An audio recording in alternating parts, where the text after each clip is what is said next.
Okay, well, we're going to look at some examples from section 5.1, and we're going to try to walk through the examples that they give us and see if we can figure them out. And this first example says 4 times 2 squared. And what they're basically looking for you to do is follow the correct order of operations. Some of you may have learned, please excuse my dear Aunt Sally. Kind of reminds you parentheses, exponent, multiplication and division from left to right, addition, subtraction from left to right are the order of operations that you'd follow to do some type of calculation. So with this thing here, you just want to make sure that you square the 2 times 2, before you would go and try to multiply. So I'd say 2 times 2 is 4, and then 4 times 4 would give me 16. So we probably don't have to go into the tutor mode to look at that. Just remember order of operations.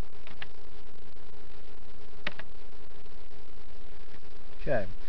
Now this example throws a few things at us at once, so I'm going to kind of discuss this a little bit. And you can go and look in the instruct mode and also do your own practice problems and see how this works, but just to kind of talk through it.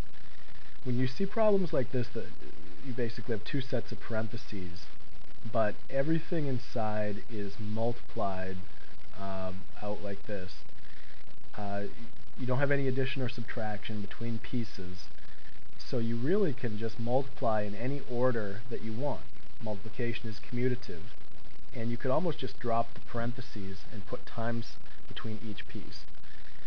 So if I were to multiply this out, what I'd have is negative 6 times 4. I can actually just put those together, again because of multiplication being commutative.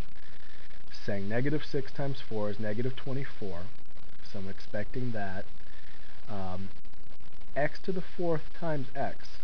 Remember that x is x to the 1st power, and when you multiply like bases, x and x, you can add the powers that you have there.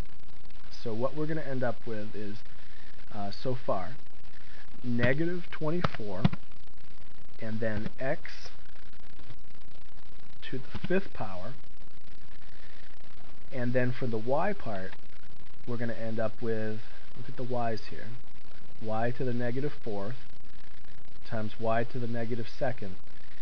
Same idea, you can add those powers even though they're negative, and you'd end up with y to the negative 6. Okay. Now actually what I'm trying to show you is a step. There's a final step to this problem. I'm trying to type in negative 6 for the power right here, but they're not going to let me do it, because what they're saying is make sure that all of your, where does it say it in these instructions here? Make sure right there, everything's in lowest terms and that all exponents must be positive.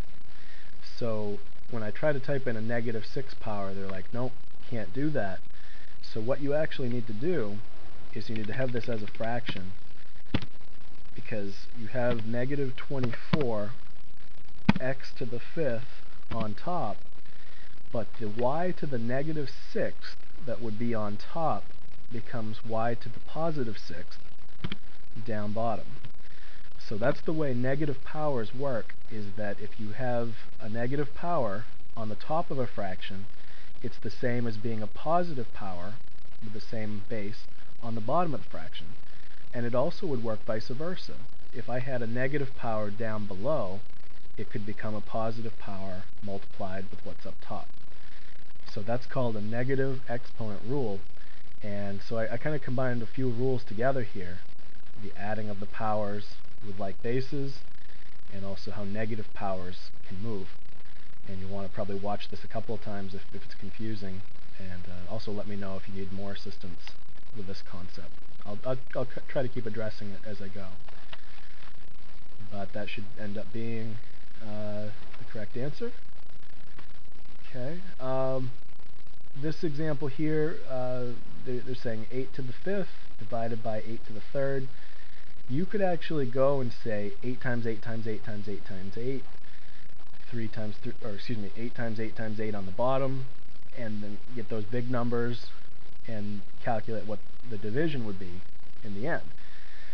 But what they're kind of hoping that you'll do, I think, on this problem is say that if you have a power like 5 here and a power like 3 here, just like we added the powers when we multiplied, we can subtract the powers when we divide. So I could actually subtract 3 from 5, and I'd have 2 left over as a power on top. So 8 to the second power on top is 8 times 8, which is 64. Okay, maybe we can squeeze in one more example here. Here's another example with negative powers. 3 times x to the negative second times y to the negative fourth.